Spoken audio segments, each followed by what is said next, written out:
chăm hả bữa mà những cái sơ sẽ giác gặp sơ thì ít sang rất nhiều nhiều con long xem phim tạo cầu. The book of James chapter 1 verse 12 tells us that blessed is the man who endures temptation, for when he has been approved he will receive the crown of life which the Lord promised to those who love him. Bây giờ bạn có hãy tao chủ sẽ và tiếp tục thảo tao what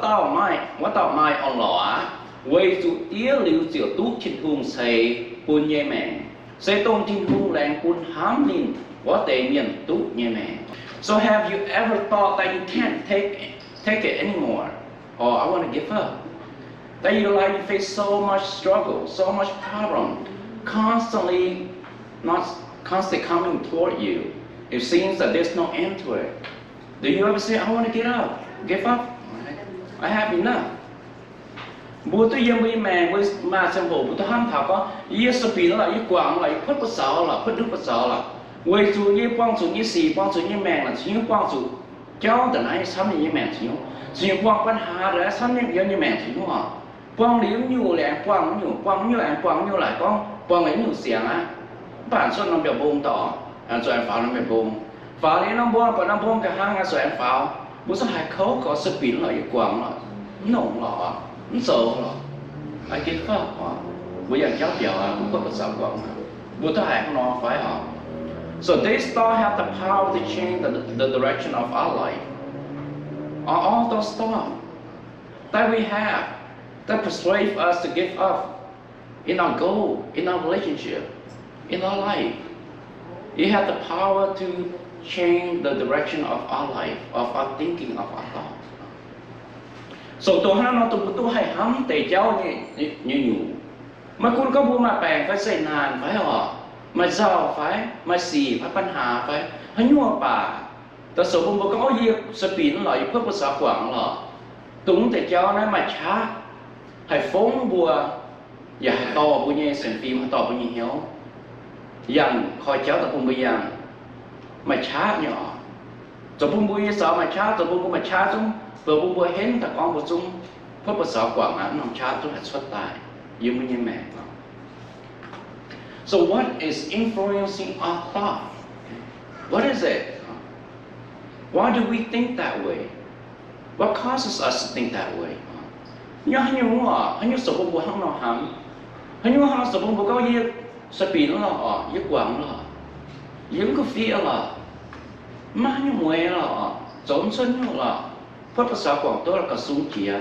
cẩn là nhau bao nhiêu hiếu mà, rồi như mà như là sầu bông bùa hăng nào hăng tái, rồi như sầu bông bùa giờ hăng nào mà biển năm hiếu tái, bông bùa được nói những cái phí bao nhiêu relationship, được nói những cái phí bao nhiêu mẹ phải. Từ nãy cái phi bên phòng tỏi phải, từ nãy cái phi bùa ở tu bùa mẹ của yêu phải, từ nãy cái phi bên xíu thì hùng phải họ, rồi như bùa quảng là sự biến là, từ thỉnh tu bùa phải họ, bùa như mẹ thì khâu này, bùa như mẹ tắm bể làm hai lỗ mà sự biến là họ, bùa chỉ như mà nó hiếu ham tái họ, mà nó tỏ tái, why do we think that way? Through Satan and his followers unleashing their affliction on us, we are tempted to stop waiting on God's for solution. How do you feel about that? Is it true? Bố hát bằng cái yếm Satan với chủ Satan thằng ní xiên chăm nhé. Nếu bố số xì tao hỏi bùa, tao cháu tao hỏi bùa, tao bán hà tao hỏi bùa, tao muốn tao hỏi bùa, tao chú thông, mà chú thông với cháu tao hỏi chủ bùa. Chủ bùa mà nói và mai tiếng tu, chúa thở cháu tình hùng, ta thiện của như sân khổ. Tụi bố ta cáo và thố xíu chung xíu thành ta nhiều relationship bỏ. Xíu ta thố thành ta nhiều bây giờ lọ cũng tốt dở phải. Xíu thành nhiều bây giờ lọ tốt đau phải, lọ tốt béo phải mài phải. Xíu bây giờ chuối kháo ở to bố nó kháo xíu high school mình college. Those college. Bố nó mà con sổ bố nó cha mà nhà hạt tụ cho mình phải họ. Mà tổng nhiều phải họ. Bố sống mất nổi mình. Nếu bố tế lọ bèn phải họ. Lọ rau, lọ thu đọc công phải họ. Bún bún sầu bún sệ với mẹ ai sầu nhỏ mình sầu nó mình bún sầu nhỏ chúng mình bẻ hoàng chứ bún ngon một lồng dày họ chúng dám giết nhé như vậy giờ bún bún chúng hỏi chúa cho là khu mình họ mà chúa theo tình hùng nghe cái như phụ diệt thảo bún như mẹ tôi muốn ta cao và tôi nhưng mà chúa yếm chứ bún sệ miên á chứ chúng đâyจะคอยน้ำถึงตองแกงเนี่ยฟูน้ำหลังเนี่ยฟูปุ่นบัวนะเนี่ยจะคอยมันbảoกันchúngสปินlà như mẹ tắm bền ta sớm cho nhiều tắm hai chút cao lông là ít cố á giống tôi như là giao hồ chia nhá chứ sinh hồn chúng ready thì phái chẳng sinh sai coi nó thì coi nó lót coi nó kẹp đồ đi phút chịuปุ่นบัวมันbảo cái nhà cháuเนี่ยquỳ sự chữ quỳ sự sát tá thì cháu tao xì tao hỏi với tao xìปุ่นบัวchoผู้บุญนำถึงผู้มั่นหน่อยสังเกตยังเขาบุญเนี่ยก็จะหนุ่มเสียงฟิล์มตะเกา in faith without doubting we are tempted to look for our own solution and seek our own way when we feel God is far away in different galaxy sometimes we aren't able to see Him with our faith in our heart we are tempted to look for our own solution seek our own way out mà trong hồ với căn mạng thảo với những mẹ mạng thảo với những gì mạng thảo vớiปัญหาmạng thảo với situation bữa bật cháu trên hung nhà nhưng mà ra bởi vì yêu tụi non xã hội na bữa quang chủ dây nản sắm thì quay mẹ na bữa lõm bật cháu trên hung à họ bữa chúng mà dây nản sắm này quăng gì của nhà hiếu quăng cho bữa nhầm xin ở liu bữa căn tô bữa nhẹ sông mẹ tô bữa căn như sấy căn lò bữa ta là khu cháu trên bữa ta cầu không hiểu gì na bữa sau này có hòa bữa thố này nè có ai cái gì style như vậy đó ai mà cái gì số như họ bữa là khu chiếu thì khu mình nó trong bộ này mà cái temptation mình bữa là khu mình với sự say nản sắm thì em như mẹ bao bữa tôi là khu bữa sau lồng lòi như họ lồng bữa xem phim ta cầu chiếu thì khu vẫn là khu bữa sau lồng lòi nè persuade so the enemy will try to direct our focus away from Jesus and onto our negative emotion. I think I feel this many times in my life. When I face a situation, sometimes I ask God, I pray to God. But sometimes my negative emotion have more power than my faith.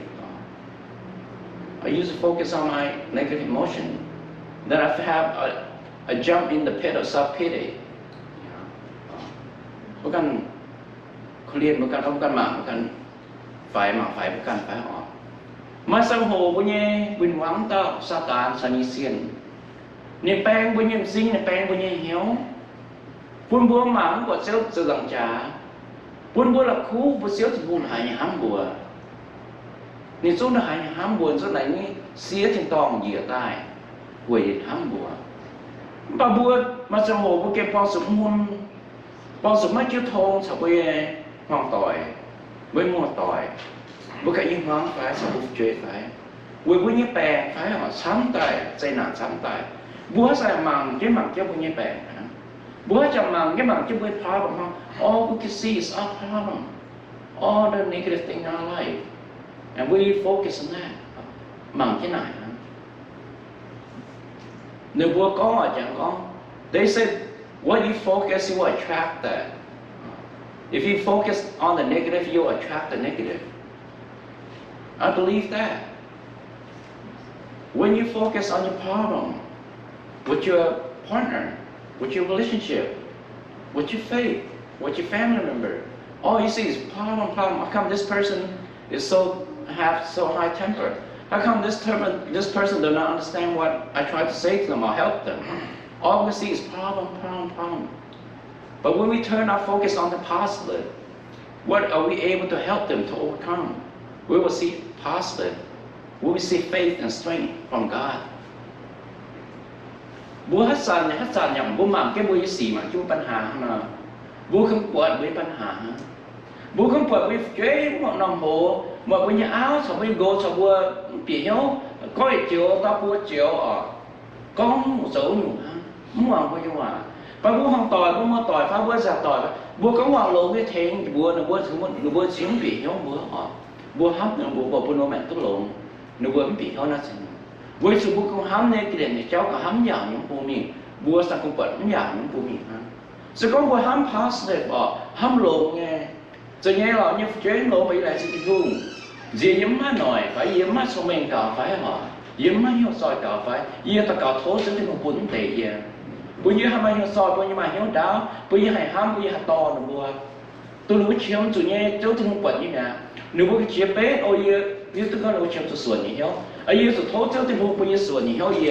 như to là bữa nó giúp dù tôi quả sườn như héo này nhưng mà to mình thiếp tôi là bữa tôi là bữa chém là bữa sổ nhưng bữa to nhưng bữa tổ bữa là bữa hôm mới nhủ nếu bữa sụt tu có nhủ tài dâm là bữa như mẹ dùng là bữa như mẹ nó. So if Satan and his followers are able to make us feel helpless and hopeless, then they are successful of directing our focus from God. So con Satan thay đi xiên để bố mà cha để lỗ mà cũng dậy. So bố như mẹ mà làm khảo mà làm hám như thảo bố như mẹ nên bố cái hình kia là cái mà cha. So bố mắng và chiếu thì hùng, muốn khảo chiếu thì hùng là cụ chiếu như hám như bố như mẹ. So con nên bố mà chàng hay bé biệt thảo bố như mẹ tài. Hay toปัญหาhay to xì hay to hoài cháu kim bỏ thảo bùa hết bùa như chui bùa nhỉ khấu cỏ nó bùa là cụ xéo thì hùng mà bùa chàng cho bùa cũng mới mẹ thải khấu bùa nhỉ có ta muốn dạy nó bùa thố xéo thì hùng là thể bùa nhỉ bùa chu nên lén thể bùa nhỉ nên lén thể bùa nhỉ sẽ có bùa ché bùa nhỉ chui bùa nín nên lén thể bùa nhỉ bùa chu nhỉ. So ungodly people are eager and are ready to give you advice. So con bữa sau nghe朋友ต่อ bữa sau chủ giảng nhưต่อcon nhưต่อphải nộp như thuốc xéo thì hùng tệ. Nếu bữa giảng như mẹ thì xéo thì hùng nhắm tệ, nghe xéo thì hùng nhẹ giảng nhắm tệ. Ta phải một quan sự như mẹ nó không, ô bữa xéo thì hùng nè, ha nó họ. Ô bữa gì lo hỏi cháu bữa số nhóm họ bữa nhà tao phải bữa sự này bữa xây bữa đúng không mà bữa sự sót che phải sót ngon phải sót tủ bữa đúng không mà rồi bữa nó ngồi bữa tại hiếu mau hiếu lử bữa mùng biết nè nỗi to để cháu thằng bữa phải bữa nhà mẹ có mà là ta cho ta cháu số nhóm họ phải họ ta phải cho tệ này cái thì cháu muốn họ thì cháu tung sẽ nhé bữa số tám hỏi cháu tung bữa chỉ ta bữa miếu cháu thì hùng bữa mà nhé suy bữa số tài cháu bữa như ôm thái chia tỏ ra tối mà cho thằng cháu bắn tay cháu là thằng uống chiến của nhìn chiến của mày được tao đi dần mà sao niệm như thế này ha chiến của mày sẽ mà xít lên ta đi quảng của mày nè có chiến chưa tụi này rồi những mai nhưng có một chia tài cháu phải một số tài cháu mai phải một xít chéo thì vùng rồi một xéo thì vùng liều xít lên tài những dần trả liều một con một số như xì là hai nhá hô là hai nhá phải như là thì mới bền như là thì mới mãi đứt nè như là thì mới quảng nè chiếu trên hôn ní nó siêu yêu con chiếu trên hôn là mùng đốm nha mùng đốm yêu mua tòng như cháu mùng đốm tôi mua số tòng như suy nhưng mùng đốm là cháu đi chẳng tu nên memory cũng lộn nhưng tại cháu những chẳng thở với sự những quảng mấy những quảng sinh quảng những hám thở những chẳng thở với sự bất thố thì nên sống với chiếu. So we need God's wisdom to set us apart from their thinking and stay connected enough to share God's hope with them all. Hơn nào buồn thì hiểu buồn chiếm từ xíu như song mê nhà chiếm từ xíu như nổi, giờ từ chiếm từ xíu như hám như bữa như mẹ. Buồn sao nó buồn phải hám, mà buồn hai tú mà nổi nhẹ mà xíu như hám, như bữa mẹ. Buồn sao nó buồn về chấp không yếu tội phải, về chết giả tội phải. Buồn sao hay dùng chứ nít phát nó buồn như sao nó có tội, buồn hai tú. Buồn xíu thì không nhà hám, buồn nó tập quản nhà tốt xí, giờ nó buồn như mẹ. Buồn là sẽ sư miên là buồn sáu miên sẽ mấy miên gì. Nếu buồn sao hấp tiêu buồn nhà sang hệ cháu sẽ có mà xíu tiêu thì buồn mình hiểu cho mình mô đẹp nha, mình hiểu cho mình hiểu cho mình xem phim nha. Buồn sẽ xào nha. Buồn xào sẽ buồn xào buồn máu như sẽ xíu thì buồn ta đàn chìa. Nhưng sẽ có buồn máu như sẽ có buồn xào nếu tôi dẻo tôi muôn tôi vớt là bia tôi sang hệ sẽ không nó. Và buồn nhà máu có buồn sẽ xào mình buồn nha. Buồn sao nó bên tỏi là cũng hay hiểu tôi buồn, hay hiểu tôi thì hùng. Nếu buồn cũng comfortable buồn bớt sáng cháu, đồng ý tôi buồn sáng cháu. There is a lot of misconception about Christianity. What could you do? What should you do and what can't you do?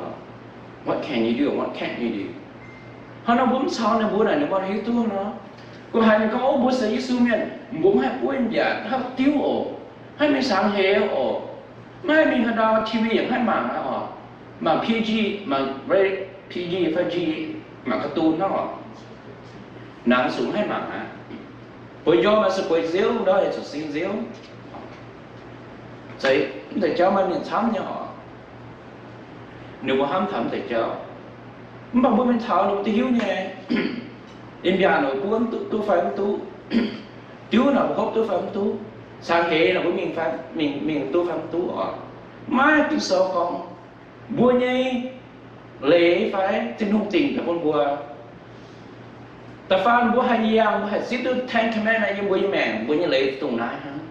tiên nhu là bùa bao kê như lễ bùa thùng cha xảy ta con bùa nhảy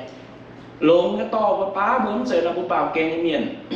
tôi là bướm hiếu tôi xéo trên hung tệ nếu nó mới nhót sầu mà bao kê như lễ mà bao kê thùng cha cuốn đường bùa ta buông đường điếm hay yếm hoài xảy nó. So we have the tendency to do what feels good and benefit us, but God's way are always the best and fulfilling. Say, true or not true? Do you ever try to do your way? Does it last? Does it last? But when you try to do the will of your God, Lord Jesus Christ, don't you feel full and fulfilling? Don't you feel comfort? Bua như mẹ nó xong rồi hát sản bố cần tô bố cần nghe sống bố cần như mẹ tốt lộn phải tốt kinh nhiều tăng phá họ tô bố cần xong mẹ tô bố cần bận sể bố lo nhận phải bố số nhà giả phải nên giả cháu sống bố tốt kinh nhiều hay cho bố hãy tốt kinh nhiều lòng phải bà hãy tốt ô nó hồi duyên sao duyên số phải họ để tốt kinh nhiều tăng phá họ bà sẽ có bố ê chiếu như ê số là bố giờ điều hãy bố nhớ khủy yếm sẽ có mà hai mươi khủy kinh nhiều họ ấy nó trong hỗn và bây giờ nhớ khủy yếm họ bố hai khủy yếm nhưng mà làm khảo làm hám nhân sẽ họ có bố tô bố cần nghe họ tô bố cần nghe bận sể tô bố cần nghe chá bố hát ra này hãy khấu chỉ yếm bố hát ra số lọ cho bố bận sể cho mình bố hát ra lọ cho bố nghe chá cho mình ha giờ điều lõm cao lượng So God has a good purpose for the trial He allowed in our life. It produced perseverance to help mature us as Christians.